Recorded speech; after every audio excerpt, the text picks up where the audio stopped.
नमस्कार, मैं रचना शर्मा चढ़ती कला टाइम टीवी देख रहे हैं सभी दर्शकों का स्वागत करती हूं। आप देख रहे हैं हरियाणा के समाचार। समाचारों की शुरुआत से पहले एक नजर आज की मुख्य सुर्खियों पर।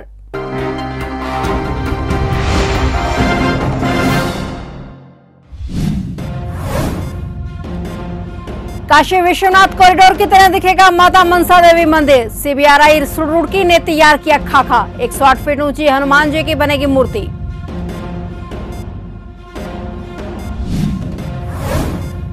कांग्रेस नेता रणदीप सुरजेवाला के खिलाफ गैर जमानती वारंट जारी। सुरजेवाला को 9 जून को कोर्ट में पेश होने के आदेश। बृजभूषण की गिरफ्तारी पर अड़ी युवा कांग्रेस ने जमकर काटा बवाल। युवा कांग्रेसियों ने बीच चौराहे फूंका मोदी सरकार का पुतला।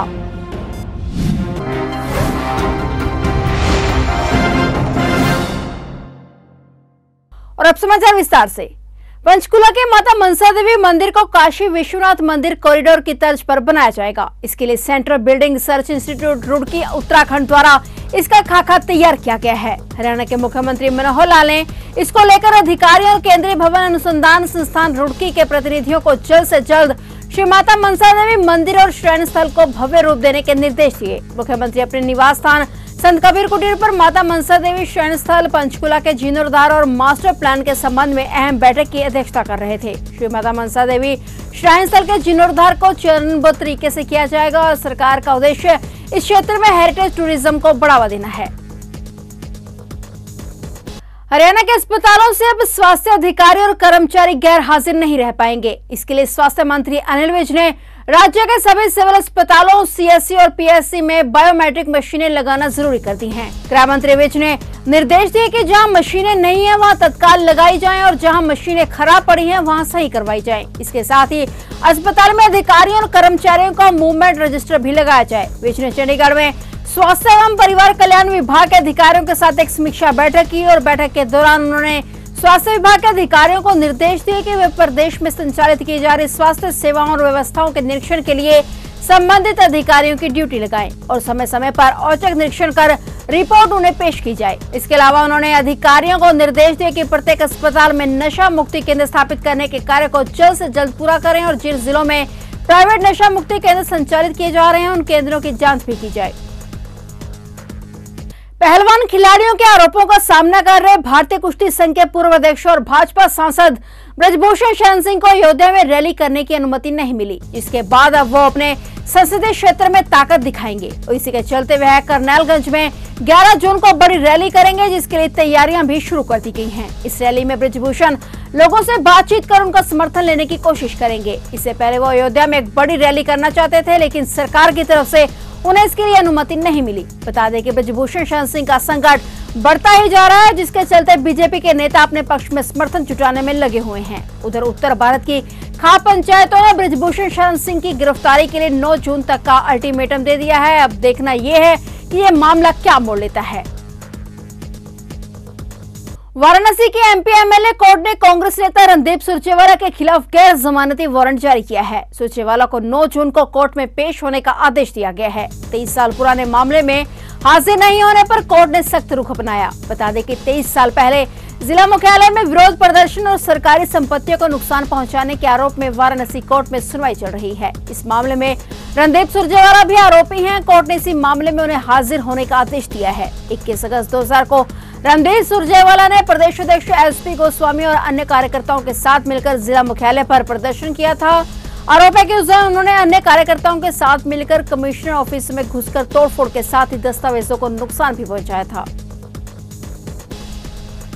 उपमंडल पिहोवा में इंसानियत शर्मसार हुई है। वहां एक 5 साल की बच्ची के साथ रेप का मामला सामने आया है। बच्ची कॉलोनी में ही एक सुनसान जगह में बेहोशी की हालत में खून से लथपथ पड़ी मिली, जिसकी सूचना वार्ड के एमसी ने पुलिस को दी। पुलिस ने मौके पर पहुंचकर बच्ची को पिहोवा के हॉस्पिटल में दाखिल करवाया, जहां से उसकी गंभीर हालत को देखते हुए उसे पीजी चंडीगढ़ रेफर कर दिया गया। फिलहाल बच्ची की हालत गंभीर बताई जा रही है। वहीं सीसीटीवी फुटेज में बच्ची को एक युवक के साथ लेकर जाता नजर आ रहा है और आसपास के लोगों ने बताया कि यह युवक नशेड़ी किस्म का युवक है, जो आए दिन किसी न किसी के साथ लड़ता झगड़ता रहता है। पुलिस ने आरोपी को गिरफ्तार कर लिया है और उसे अदालत में पेश कर उसका रिमांड हासिल किया जाएगा। वहीं इस घटना को लेकर आज पेहोवा के नईनाज मंडी में इलाके में भारी संख्या में युवा इकट्ठे हुए और बच्ची को न्याय दो के नारे लगाते हुए, रेपिस्ट को फांसी दो के नारे लगाते हुए मेन चौक पेहोवा पहुंचे। प्रदर्शनकारियों ने सरकार से मांग की कि इस दरिंदे को फांसी की सजा दी जाए।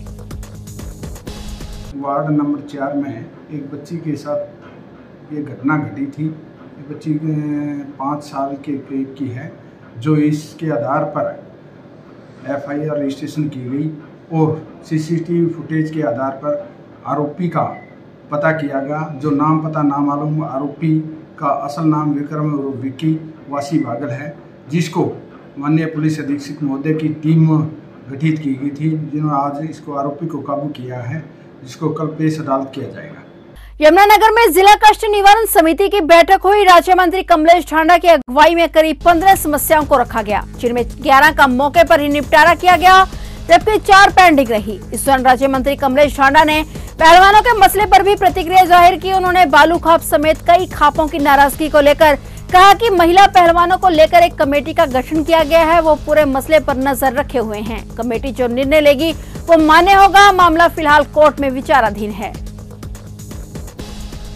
देखिए, आज जिला यमुनानगर जिला कष्ट निवारण समिति की बैठक हुई।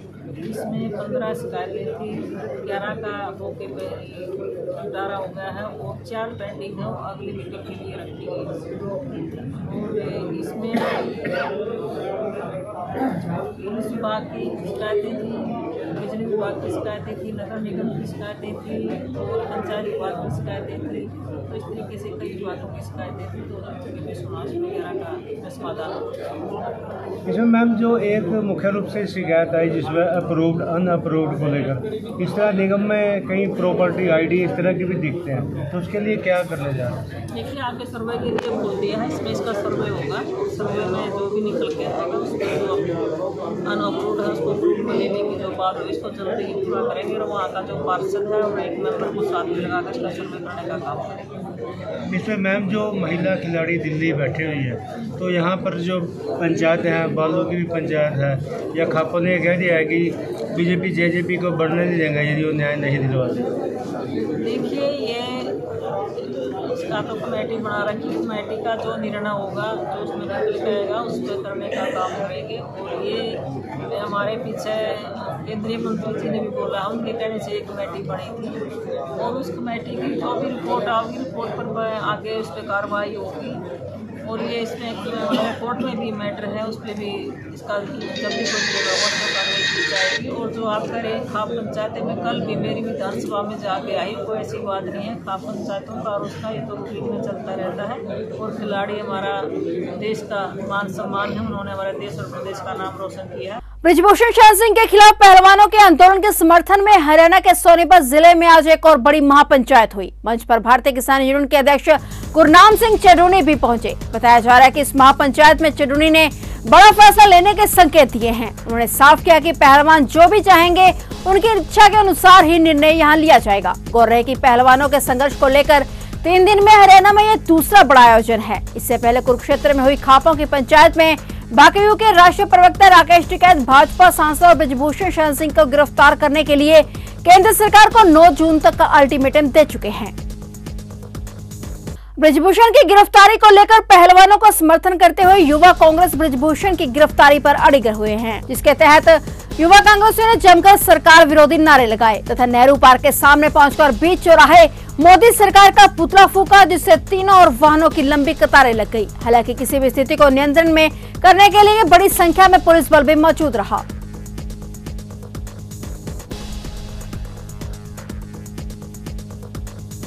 जो अभद्र व्यवहार, दुर्व्यवहार के लिए अत्याचार जो हमारी पहलवान बेटियां जो अंतर्राष्ट्रीय खिलाड़ी हैं उनके साथ हो रहा है, उसी को लेके आज युवा कांग्रेस ने यहाँ यमुनानगर जिला में एक पैदल मार्च का आयोजन किया। इससे पहले भी कई जिलों में हरियाणा में इस आंदोलन को लेकर जो हमारी बेटियां वहाँ बैठी हुई हैं उसको लेकर पहले भी कई जिलों में जो प्रदर्शन हो चुके हैं। कुछ दिन पहले आपने देखा ही होगा कि कैसे इतना दुर्व्यवहार इन लोगों के साथ किया गया कि ये बेटियां अपने मेडल तक, आप खुद जान सकते हैं कि किसी के दिल में क्या टीस होगी कि उनको एक मेडल, बचपन से इंसान बहुत मेहनत करता है उसके बाद इस लेवल तक पहुंचता है, और उस लेवल पे पहुंचने के बाद गोल्ड मेडल या किसी प्रकार मेडल जीत के देश के लाना, सोचो कितनी गर्व की और मेहनत लगी होगी उनकी। फिर भी उन मेडलों की परवाह न करते वो उनको गंगा में बहाने चले गए। चलो वो तुम अपने बुजुर्गों का धन्यवाद करते हैं कि उन्होंने किसी तरह से उन्हें समझा बुझा कर वापस भेजा कि नहीं ये काम मत कीजिए। तो आप खुद जान सकते हैं कि उनके दिल में कितनी पीड़ा होगी कि उनको ये कदम उठाना पड़ा। देखिए आप खुद सोचिए, एक अगर ये ब्रिजभूषण जी किसी और पार्टी से होते ना तो FIR तो बहुत दूर की बात, एक नॉर्मल कंप्लेंट में भी उनको वहां से घर से उठा लिया जाता। आप खुद भी देख सकते हैं कैसे ओपोजिशन को दबाने के लिए ED और CBI और सारे तंत्र का ये इस्तेमाल करते हैं। और यही इंसान जब चले जाए BJP पार्टी में तो सारे पाक साहब इनके सब धोने धुल जाते हैं और ये बिल्कुल इनको क्लीन चिट मिल जाती है। देखिए जैसे प्रशासन और सरकार का रवैया है, जिस प्रकार से वो आंखें मूंद कर बैठे हैं, तो अब हम लोगों के दायित्व बनता है कि हमारे अंतर्राष्ट्रीय खिलाड़ी कैसे सड़कों पर आंदोलन कर रहे हैं, कैसे उन बेटियों को उस दिन 2-3 दिन पहले का ही बात है जब वो प्रदर्शन करने संसद की ओर जा रहे थे कैसे घसीटा गया। तो हम लोगों का दायित्व बनता है कि सरकार और प्रशासन तो सुन नहीं रहा, पब्लिक उठ के आए और उनका समर्थन दे। खंडबरवाला के गांव रिहोड़ के गरीब परिवार से उठकर खेल की दुनिया में अपनी पहचान बनाने वाली पिंकी जांगड़ा द्वारा 80 किलो भार वर्ग में राष्ट्रीय स्तरीय आर्म रेसलिंग प्रतियोगिता में गोल्ड मेडल जीतने पर गांव के सरपंच ने कई गणमान्य लोगों की मौजूदगी में गांव रिहोड़ में पहुंचने पर सम्मानित किया। सरपंच ने रिहोड़ ने नगद राशि देकर महिला खिलाड़ी पिंकी जांगड़ा रिहोड़ का मान सम्मान बढ़ाते हुए आगे बढ़ने का हौसला दिया।